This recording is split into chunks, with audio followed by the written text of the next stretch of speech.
जय माता दी। हर हर महादेव। दोस्तों, आपका बहुत बहुत स्वागत है मेरे चैनल मेरी प्यारी कालका माँ में।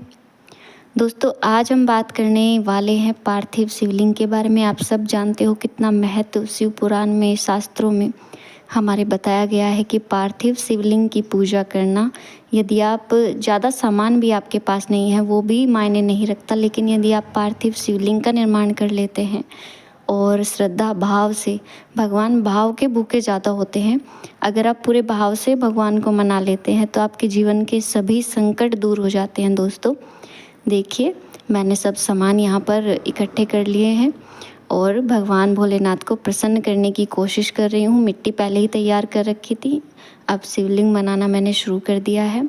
जितना जैसा मुझसे बना वैसा अच्छे से अच्छा बनाने की कोशिश की है। आप छोटा बड़ा जैसा आपसे बने आप बना सकते हो। और अच्छे से पहले आप मिट्टी को तैयार करें। जितनी अच्छी आपकी मिट्टी होगी उतने अच्छे आपके शिवलिंग होंगे। यदि मिट्टी अच्छे से तैयार नहीं कर पाए आप तो उस थोड़े से सुंदर नज़र नहीं आते।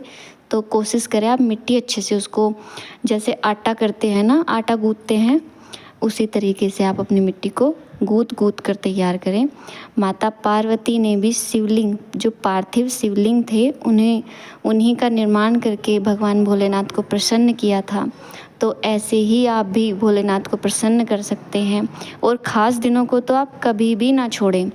जैसे त्रयोदशी का दिन हो गया, महाशिवरात्रि, मासिक शिवरात्रि, जो खास दिन है बाबा के, उस दिन तो आप कर ही लीजिए भगवान को प्रसन्न। पार्थिव शिवलिंग का निर्माण आपको करना ही चाहिए। यदि आप अपने घर की नकारात्मक ऊर्जाओं को दूर करना चाहते हैं, बाबा का आशीर्वाद प्राप्त करना चाहते हैं, तो कभी भी ना चूकें। और कुछ लोग होते हैं उनके घर में शिवलिंग नहीं होते, तो उन्हें पार्थिव शिवलिंग का ही निर्माण करना पड़ता है। आप उन्हें पंचामृत से स्नान करा सकते हैं। मैंने भी यहाँ पर पंचामृत तैयार कर रखा है और एक एक करके मैं भगवान को स्नान कराऊंगी।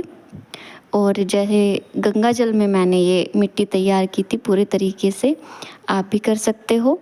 बहुत ही शुद्ध तरीके से आप इसको बना सकते हो। दूध, दही, घी, शक्कर, इन सब से, सभी पंचामृतों से मैंने भगवान को स्नान कराया।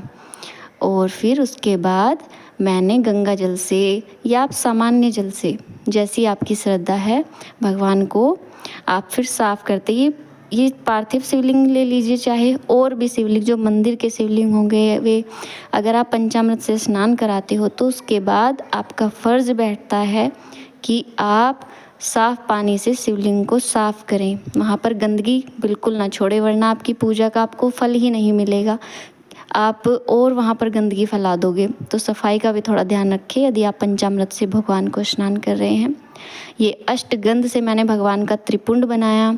और पीला चंदन, लाल चंदन मैंने दोनों ले रखे थे। बेलपत्र, फूल, जितना मुझसे इकट्ठा हुआ, अक्षत, सब मैंने इकट्ठा करने की कोशिश करी और भगवान को प्रसन्न करने की कोशिश की।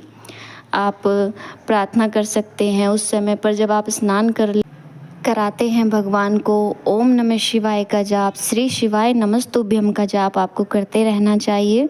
जितना ध्यान आप केंद्रित कर पाए उतना ध्यान केंद्रित करें, क्योंकि ईश्वर से यदि आप जुड़ पाएंगे तो जल्दी हमारी प्रार्थनाएं सुनी जाती है। ध्यान केंद्रित करना बहुत ज़रूरी है। मेडिटेशन लोग करते हैं अपने ध्यान को केंद्रित करने के लिए, क्योंकि शांत भाव से यदि भगवान से जुड़ने की कोशिश की जाए तो वो प्रार्थनाएं कभी विफल नहीं होती। मैंने यहाँ पर दुर्वा भी भगवान को अर्पित करी, फूल और अक्षत सब मैंने भगवान को, और शमी पत्र भी मैंने भोलेनाथ को समर्पित किए। सब जो है मैंने भगवान को अर्पण कर दिए। शिवलिंग का, जब आप पार्थिव शिवलिंग बनाते हैं तो कुछ बातों का आप ध्यान रखें। जहाँ पर आप, जिस जगह पर आप पार्थिव शिवलिंग का निर्माण कर रहे हैं, आप किसी भी जगह की मिट्टी ले सकते हैं। वो तुलसी के जो गमला होता है या क्यारा होता है, तुलसी के आसपास की मिट्टी नहीं होनी चाहिए। और जब आप शिवलिंग रखते हैं तो उस बेलपत्र के ऊपर आप शिवलिंग को रखें। और जो शिवलिंग का मुख है वो उत्तर दिशा की तरफ होना चाहिए। तो ये छोटी छोटी सी बातें आपको ध्यान रखनी है। यदि आप इन सब बातों का ध्यान रखते हैं तो आपकी पूजा और अच्छे तरीके से हो जाती है।